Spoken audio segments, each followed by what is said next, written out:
Hai, saya Joe. Balik lagi di Dinding Joe. Pada musim semi tahun 1992, Meghan Carr dan Cherise DeSantis memasuki tahun pertama mereka di SMA Thomasville, Georgia. Mereka berdua mungkin ditakdirkan untuk menjadi sahabat, karena dilahirkan hanya terpisah satu hari pada bulan Agustus 1975. Cherise lahir pada tanggal 29 Agustus 1975 di Thomasville, Georgia dari pasangan suami istri yang bernama Peter Angel DeSantis Jr. dan Hazel Stapleton.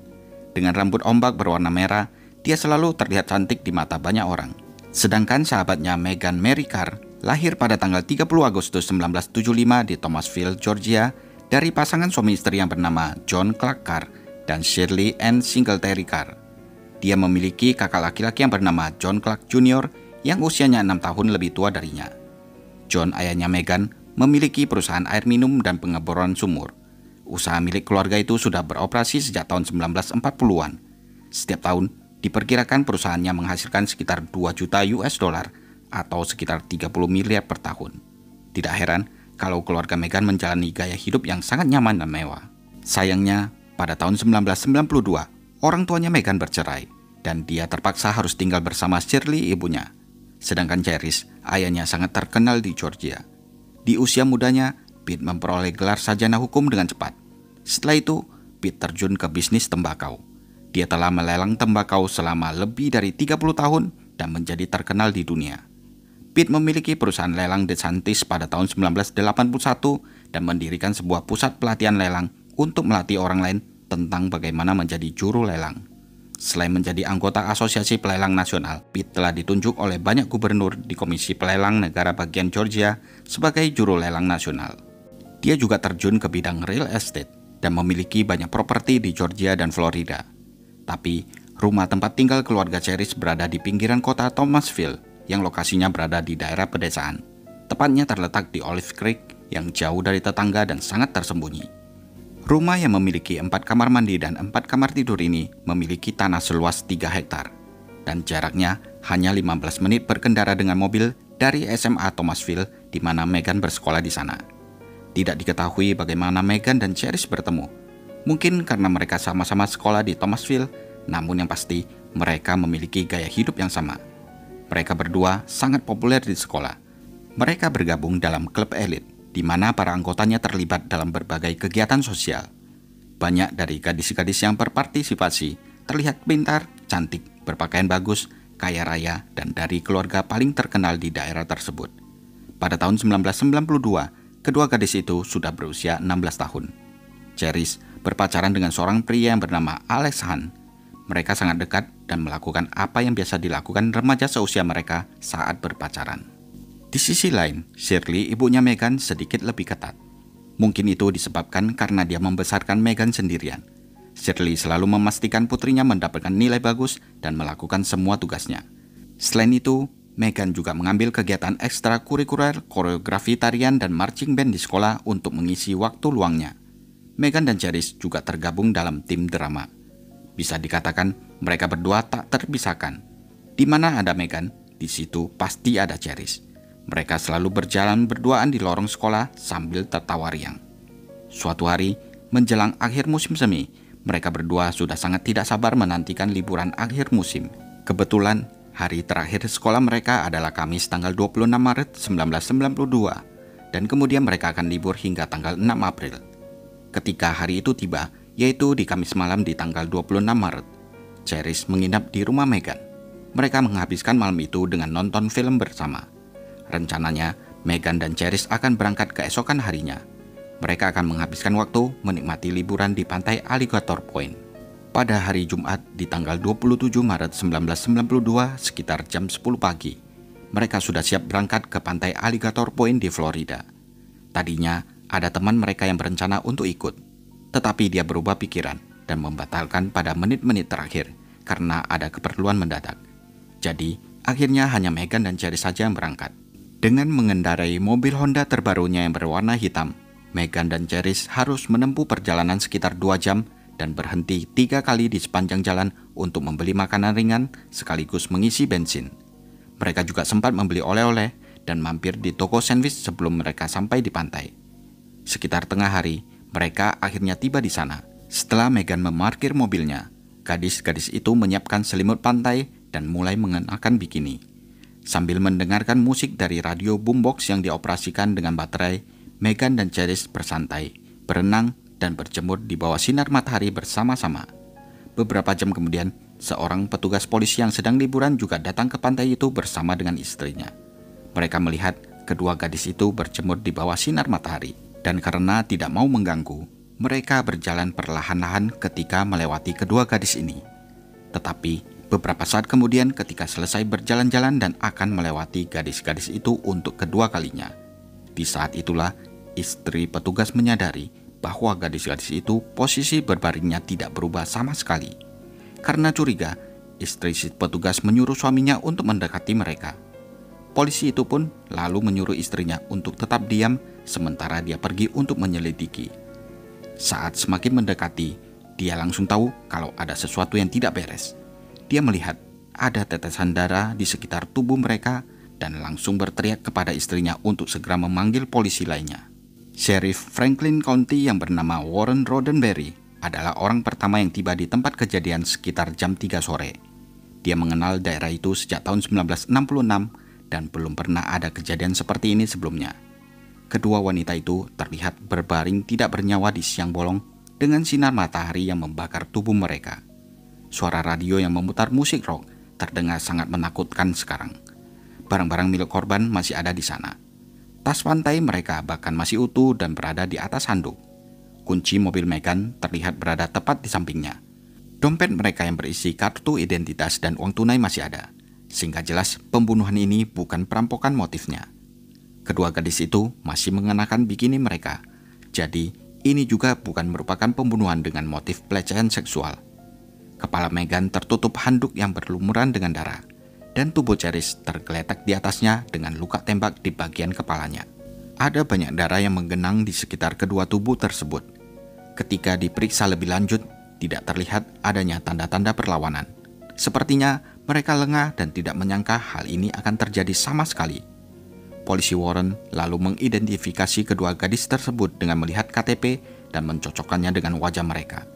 Kemudian, dia mulai mencari-cari petunjuk di sekitar area itu sambil menunggu kendaraan yang akan membawa kedua tubuh gadis itu untuk diotopsi. Warren juga memanggil unit tambahan dari Departemen Penegakan Hukum Florida untuk menggeledah pantai dan daerah sekitarnya, serta mewawancarai pengunjung pantai dan penduduk setempat untuk mengetahui apakah mereka mendengar atau telah melihat sesuatu yang tidak biasa. Walau area pantai tersebut cukup terpencil, masih ada banyak orang dan mobil yang diparkir di dekat sana. Bahkan ada beberapa rumah penduduk yang berada cukup dekat dengan pantai. Mereka seharusnya dapat mendengar atau melihat sesuatu yang bisa dijadikan sebagai petunjuk. Setelah beberapa jam, untungnya ada seorang saksi yang mengatakan kalau dia biasa mengunjungi daerah tersebut setiap hari. Jadi sekitar pukul 12.30 di siang hari itu, dia mendengar suara letusan seperti kembang api, kemudian dia melihat sebuah mobil melaju tepat di dekatnya. Saat diperhatikan, tampaknya mobil tersebut seperti Chevy Nova berwarna biru atau sejenisnya. Mobil panjang seperti itu biasanya jarang terlihat di daerah ini. Polisi lalu pergi untuk menyelidiki area parkir. Mereka menemukan mobil hitam Megan diparkir di sana. Kemudian mereka melihat sesuatu yang aneh. Ada mobil yang diparkir tepat di belakang mobil Megan. Posisi mobil tersebut menghalangi sehingga mobilnya Megan tidak bisa keluar. Yang anehnya, ada banyak tempat parkir yang kosong. Jadi, mengapa seseorang memilih untuk parkir seperti itu? Mungkinkah ini mobil yang dilihat oleh saksi tadi? Tapi, ini bukan Chevy, meskipun warnanya memang biru. Ketika polisi semakin mendekat, mereka menyadari ada seseorang di dalam mobil tersebut. Polisi lalu mendekat ke jendela yang berada di samping pengemudi. Di sana terlihat ada seorang pria yang duduk di kursi depan dengan kamera di pangkuannya. Pria itu kemudian diminta keluar dari mobilnya karena polisi ingin tahu apa yang dia lakukan di tempat tersebut. Pria itu mengatakan kalau dia sudah berada di pantai sepanjang hari untuk mengambil foto burung dan satwa liar lainnya. Salah satu polisi lainnya bertanya, apakah dia melihat ada orang lain saat sedang memotret burung? Pria itu menjawab, ya, ada beberapa orang di bawah pantai sana.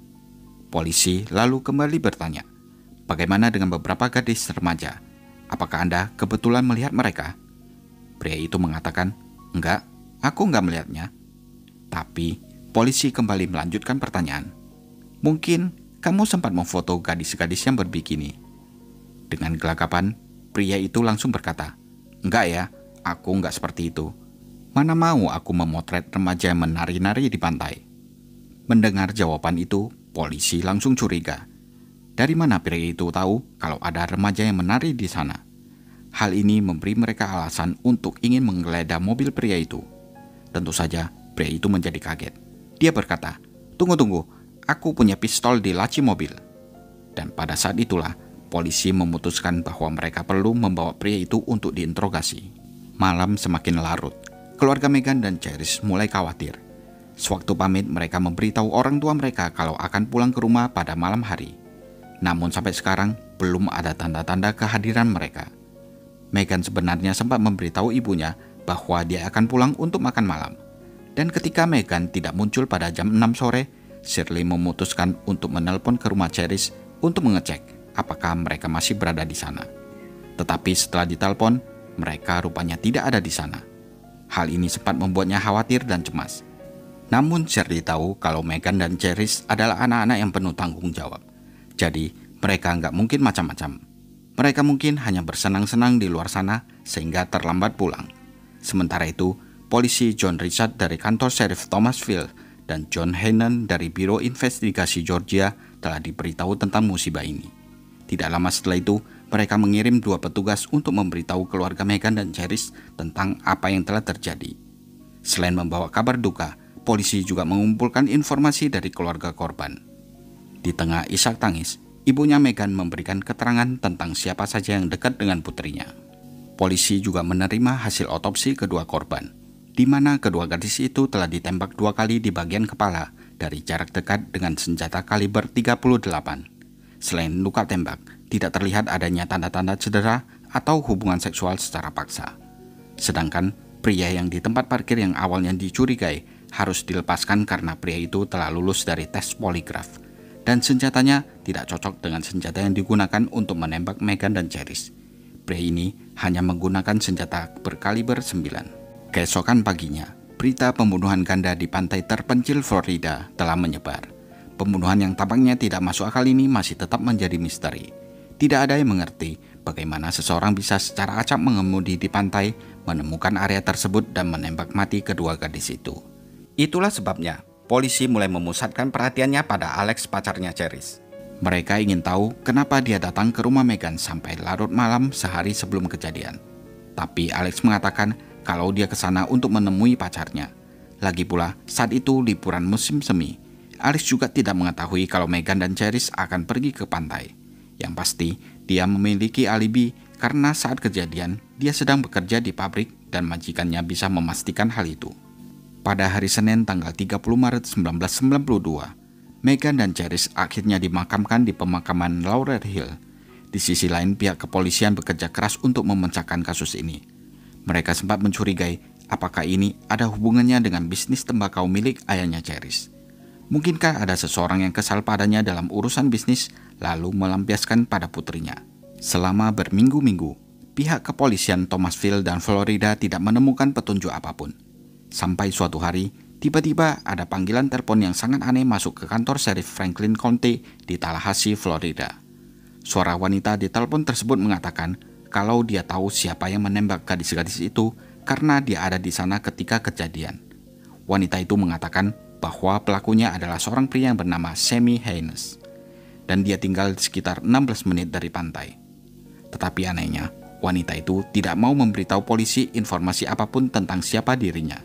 Setiap kali polisi menanyakan, dia langsung menutup telepon. Dan ternyata setelah diselidiki, wanita itu menelpon dari telepon umum. Kemudian, polisi melacak pria yang bernama Sammy. Saat ditelepon, ayahnya Sammy yang menjawab. Dan dia mengatakan kalau anaknya sedang bekerja di Atlanta, Georgia.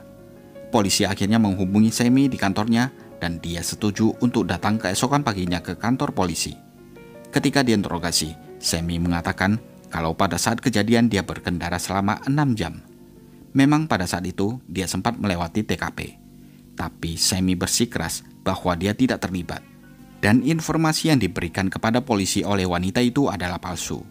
Dia menduga kalau wanita itu adalah Linda, saudara perempuan mantan istrinya. Sepertinya Linda ingin membalas dendam kepada Sammy karena tidak memperlakukan kakaknya dengan benar. Dan benar saja, setelah polisi memeriksa dan mencocokkan alibinya, Sammy dilepas karena terbukti tidak bersalah. Beberapa hari kemudian, pada hari Jumat tanggal 15 Mei 1992 sekitar jam 10 pagi, ada telepon masuk ke kantor Sheriff Franklin County. Seorang wanita dari Tallahassee mengatakan kalau dia tahu siapa yang membunuh Megan dan Cherise. Dia mengatakan pembunuhnya itu adalah mantan pacarnya. Awalnya, polisi tidak berani terlalu berharap. Bisa jadi ini cuma telepon dari orang iseng atau lagi kesal dengan pasangannya. Kemudian polisi bertanya kepada wanita itu mengapa dia mengira mantannya yang membunuh gadis-gadis itu. Dan wanita itu menjawab, karena dia bilang dia yang melakukannya. Nama mantannya itu adalah Robert Neil Rodriguez. Salah satu polisi yang mendengar nama itu tiba-tiba teringat dan melihat ke daftar orang-orang yang telah diajak bicara lewat telepon. Dan nama Robert ada di sana. Namun polisi telah mencoretnya dari daftar tersangka. Lalu polisi kembali bertanya kepada mantannya Robert, apakah dia mengendarai mobil Chevy Nova warna biru? Wanita itu menjawab, enggak. Dia mengendarai mobil Plymouth Volare biru tahun 1979. Seketika polisi merasakan adanya secercah harapan, karena kedua mobil itu sangat mirip. Sayangnya mantan pacarnya tidak dapat memberikan lebih banyak informasi lagi. Dia tidak tahu di mana Robert berada sekarang. Tetapi dia tahu kalau Robert akan meninggalkan kota itu dan dia juga memiliki senjata. Kemungkinan besar Robert tinggal bersama ibunya di 520 East College Avenue di Tallahassee, Florida yang berjarak sekitar 1 jam dari pantai di Alligator Point. Sehubungan dengan informasi ini, polisi masih menggali lebih dalam lagi tentang Robert. Setelah mencari di database, mereka terkejut dengan hasilnya. Karena ternyata Robert adalah mantan petugas polisi dari Portland, Oregon. Dia mulai bertugas pada bulan Maret 1975, tetapi dia mengundurkan diri 2 tahun kemudian. Dengan cepat, polisi mencari informasi alamat terakhir Robert melalui Departemen Kepolisian Portland. Setelah alamatnya ditemukan, beberapa petugas langsung dikirim ke sana. Namun tidak ada seorang pun di rumah itu. Polisi lalu mencoba mengetuk pintu tetangganya. Dan salah satu tetangganya mengatakan kalau Robert sudah meninggalkan tempat tinggalnya itu sekitar tanggal 2 atau 3 Mei. Mereka mengatakan kalau Robert tampak sangat tertekan sejak ibunya bernama Brady Irene Rodriguez meninggal.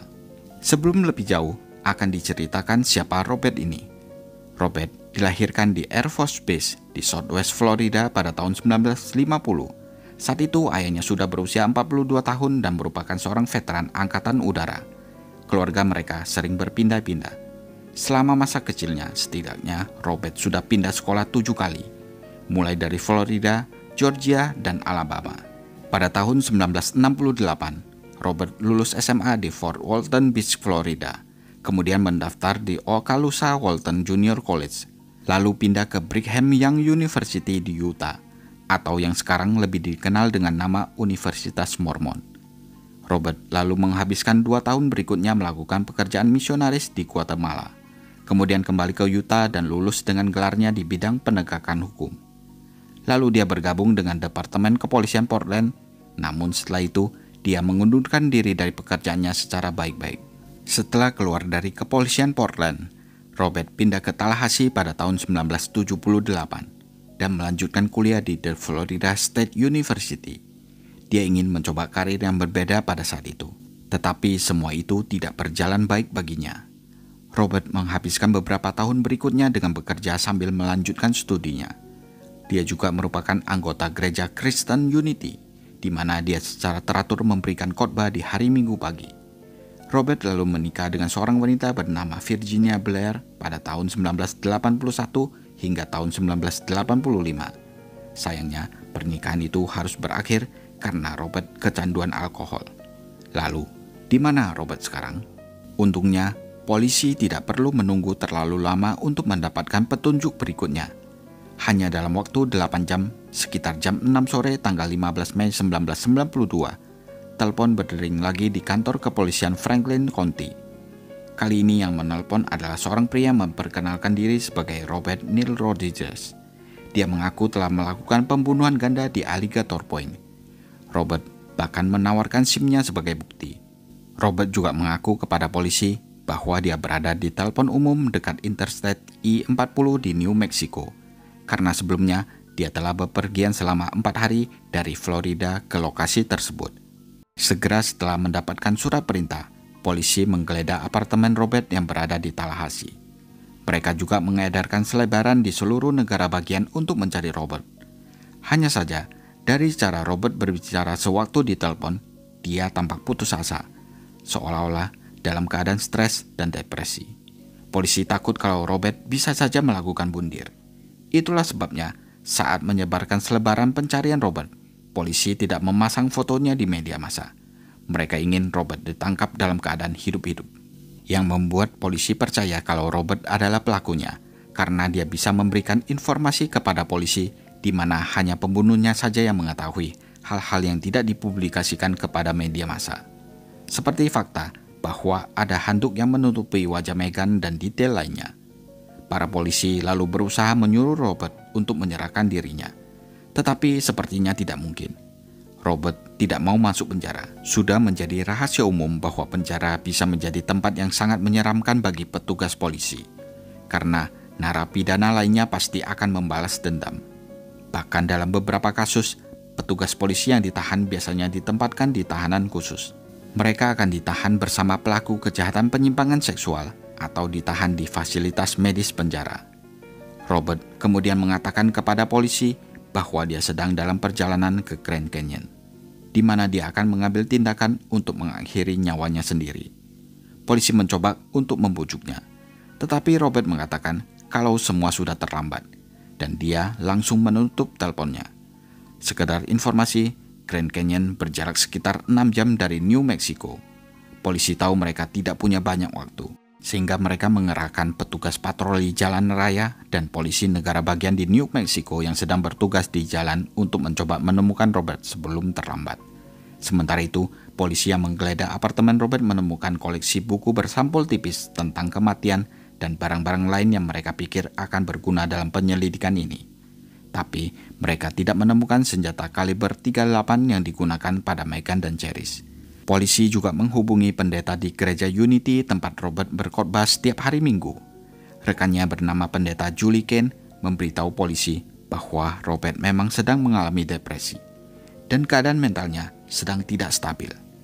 Keesokan harinya, Sabtu di tanggal 16 Mei 1992, sekitar jam 9 pagi, ada panggilan telepon masuk ke kantor polisi di New Mexico. Mereka menemukan mobil Plymouth biru yang diparkir di perhentian I-40 di New Mexico. Dan di dalamnya terlihat sesosok tubuh pria yang sudah tidak bernyawa. Polisi setempat yang tiba di TKP segera menelpon kepolisian Florida. Mobil itu menggunakan plat nomor Utah, dan itu membuat polisi curiga. Saat diselidiki, ternyata plat nomor tersebut telah dilaporkan dicuri bersama dengan satu plat nomor lainnya dari tempat parkir motel di Utah pada tanggal 8 Mei 1992. Ketika polisi mendekati mobil tersebut, mereka melihat seorang pria yang terbaring tak bernyawa di kursi pengemudi. Saat polisi membuka pintu mobil tersebut, mereka menemukan catatan tulisan tangan di dashboard. Pria itu tampaknya keracunan, dan yang mengejutkan, ciri-ciri jenazah pria itu cocok dengan Robert. Di sana juga terlihat ada botol kaca bening yang berisi cairan berwarna putih yang diikatkan di leher dengan tali kulit. Di kursi penumpang juga terlihat buku catatan berwarna coklat, di mana Robert menjelaskan bahwa dia menggunakan sianida untuk bunuh diri. Dia melakukan itu agar kedua orang tua korban menjadi tenang dan tidak memburu dia lagi. Selain itu, dia juga ingin menghindari hukuman penjara. Selanjutnya, Robert mengatakan bahwa dia sempat mengirimkan surat ke pihak berwenang di Florida. Di surat itu, Robert juga menjelaskan mengapa dia membunuh kedua gadis remaja tersebut. Ketika digeledah lebih lanjut, ditemukan senjata berkaliber 22 di dalam mobil. Tetapi, polisi tidak menemukan kaliber 38 seperti yang digunakan dalam pembunuhan Meghan dan Cherise. Ahli forensik dan tim dari kepolisian Florida segera dikirim ke New Mexico pada hari yang sama. Dan setelah melalui pencocokan sidik jari, dapat dipastikan bahwa jenazah pria itu adalah Robert Rodriguez. Meskipun begitu, polisi belum menutup kasus ini. Total ada 11 surat yang dikirim pada hari-hari sebelum Robert melakukan bunuh diri. Mereka berharap kehadiran surat-surat tersebut bisa memberikan petunjuk penting dalam kasus ini. Sayangnya, polisi tidak dapat menemukan keluarga Robert Rania yang masih hidup. Ibunya telah meninggal. Saudara laki-laki dan ayahnya juga telah meninggal dan dimakamkan di Fort Walton, Florida pada tahun 1966 dan 1967. Awalnya tidak ada seorang pun yang percaya kalau Robert adalah pelakunya. Saat pertama kali diinterogasi oleh polisi tentang kepemilikan mobil birunya, dia benar-benar menelpon polisi kembali dan mengatur jadwal untuk diwawancarai. Robert bahkan menawarkan untuk mengikuti tes pendeteksi kebohongan. Dan saat petugas yang mewawancarainya tahu kalau Robert adalah mantan seorang petugas polisi, seketika itu juga namanya dicoret dari daftar tersangka. Pada hari yang sama, Robert juga menceritakan interogasi itu ke mantan pacarnya. Lalu dia bertanya, "Apakah kamu percaya kalau aku yang melakukan pembunuhan tersebut?" Dan mantan pacarnya menjawab, "Tentu saja aku nggak percaya. Gak mungkin kamu melakukan itu." Setelah itu, menurut tetangganya, Robert pergi ke rumah saudara tirinya di Tampa, Florida pada tanggal 6 Mei. Lalu pada tanggal 7 Mei, dia berada di Alabama. Kemudian pada tanggal 8 Mei, dia mencuri 2 plat nomor dari tempat parkir motel di Utah. Lalu pergi ke Portland dari tanggal 8 hingga 12 Mei. Dan setelah itu, dia kemudian menghilang. Sebenarnya pada tanggal 8 Mei, Robert sempat menelpon mantan pacarnya dan berkata, "Hei, bisa nggak kamu bantu aku untuk membersihkan gereja Unity?" Robert rupanya mendapat tugas untuk menjaga kebersihan gerejanya seminggu sekali. Dan dia khawatir apabila tidak melakukannya, maka dia tidak akan bisa mendapatkan gaji. Beberapa hari kemudian, Robert kembali menelpon mantan pacarnya dari telepon umum di Midwest. Sambil menangis, Robert mengakui telah membunuh kedua gadis itu. Dia mengatakan, "Aku tidak tahu kenapa aku melakukan hal itu. Tapi aku berjanji tidak akan menyakiti siapapun lagi. Polisi pasti akan menemukanku. Mereka akan tahu kalau aku yang melakukannya. Aku akan bunuh diri. Dan tolong jangan menelpon polisi dulu. Tunggu sampai besok pagi." Mendengar itu, mantan pacarnya berjanji. Dan dia baru melapor ke polisi pada tanggal 15 Mei 1992, di mana pada keesokan harinya, Robert ditemukan telah tewas. Ketika orang tua Meghan dan Cherise mendengar kabar itu, mereka terkejut sekaligus bingung. Mereka terus mengatakan, "Kenapa?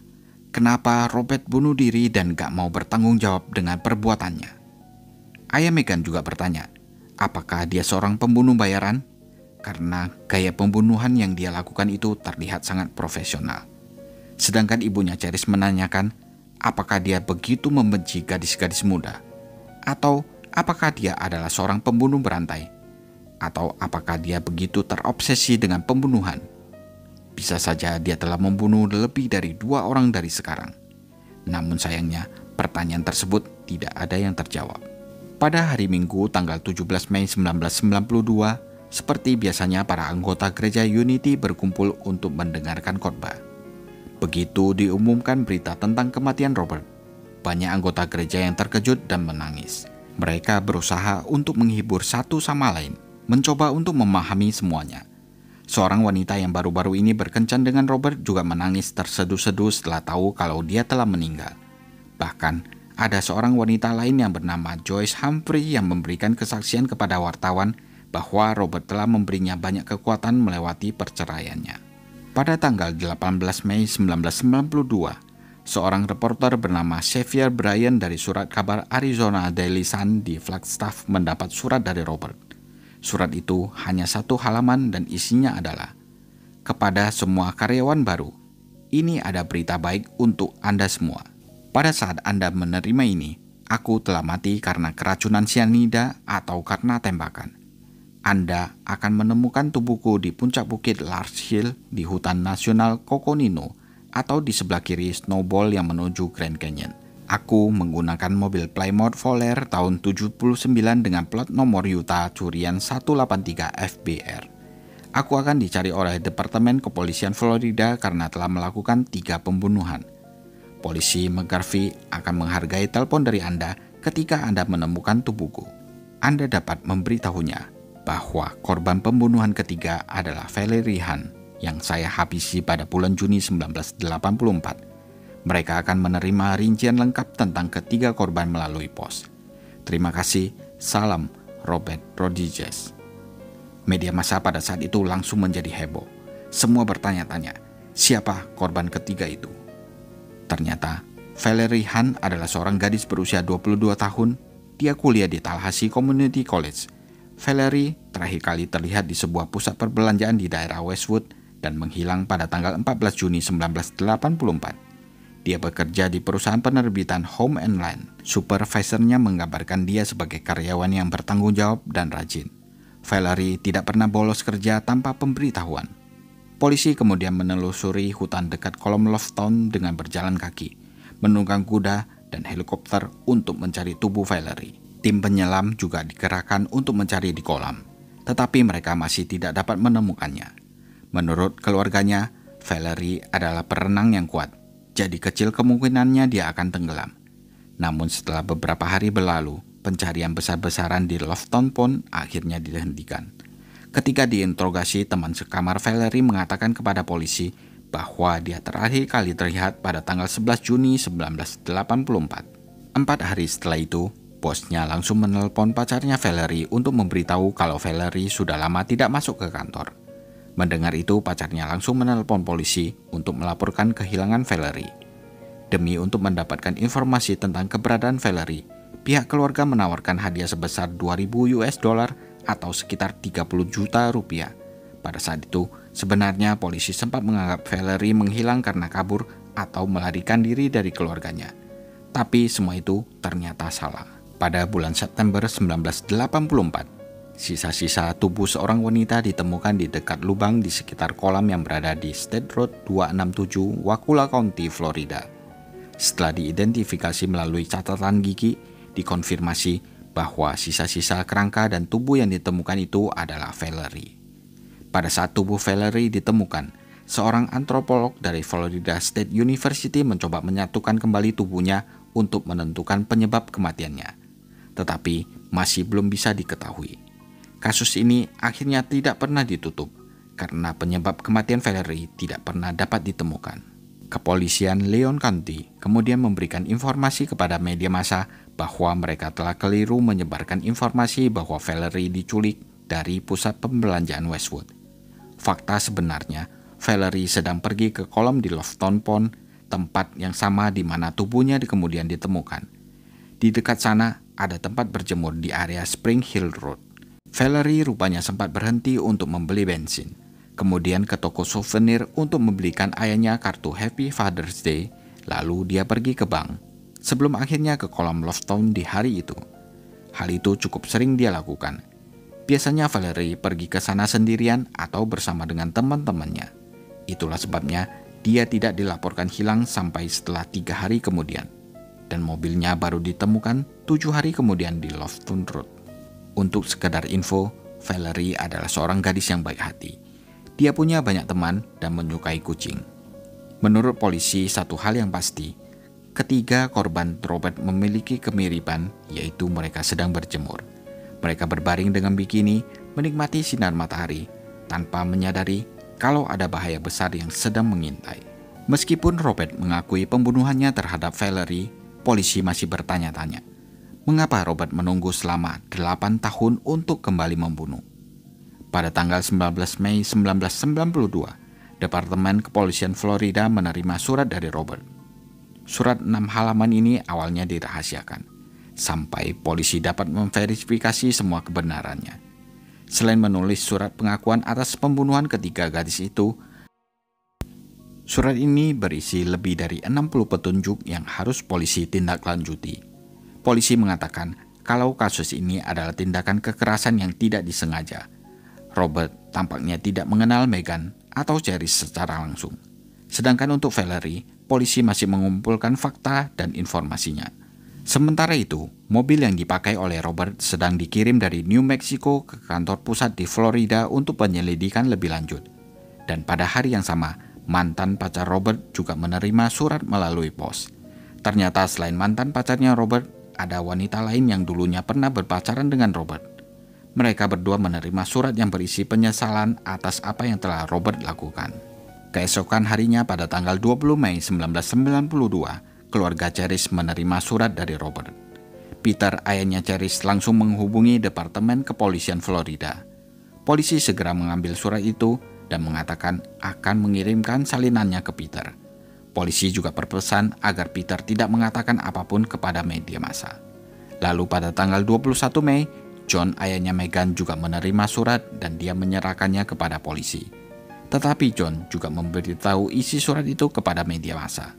Isi surat yang ditujukan Robert kepada keluarga Charis hampir sama seperti yang diterima oleh John, ayahnya Meghan. Dan John menjadi sangat marah ketika melihat isi kedua surat itu.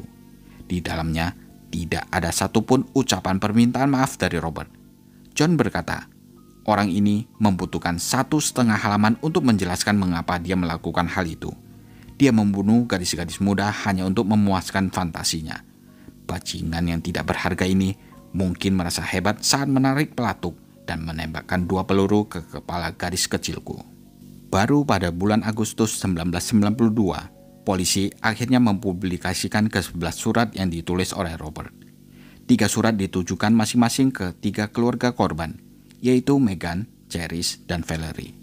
1 untuk gerejanya, 1 untuk koran di Arizona, 1 untuk Departemen Kepolisian Florida, 2 untuk mantan pacarnya, dan beberapa untuk teman-temannya.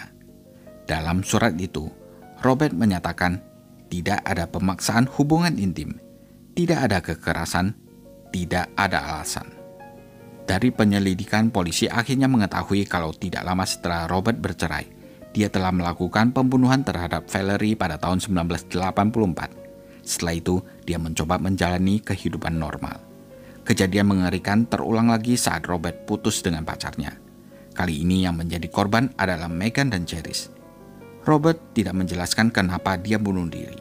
Apakah itu untuk mencegah dia untuk membunuh lagi atau untuk menghindari hukuman penjara yang lama? Lalu kenapa dia memilih Meghan dan Charis sebagai korbannya?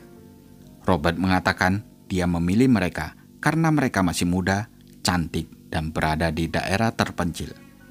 Saat kejadian, Meghan sedang memegang handuk ketika Robert menembaknya. Karena kekuatan peluru, dia terjatuh ke belakang dan handuk yang dipegang menutupi kepalanya. Kemudian, Robert menembak Charis karena dia berteriak. Gilanya, Robert kembali menembak kedua gadis itu sekali lagi untuk memastikan mereka mati, dan setelah itu dia melarikan diri dari TKP. Di akhir cerita, dengan matinya Robert, ayahnya Valerie mengatakan bahwa Robert telah menyebabkan sakit hati pada keluarganya sebanyak 3 kali. Ketika Valerie menghilang, ketika tubuhnya ditemukan, dan sekarang ketika dia menulis surat dan mengakui perbuatannya. Walau begitu, banyak orang yang bersyukur karena tidak adanya persidangan dalam kasus ini. Nah, gimana menurut kalian? Tulis di kolom komentar ya.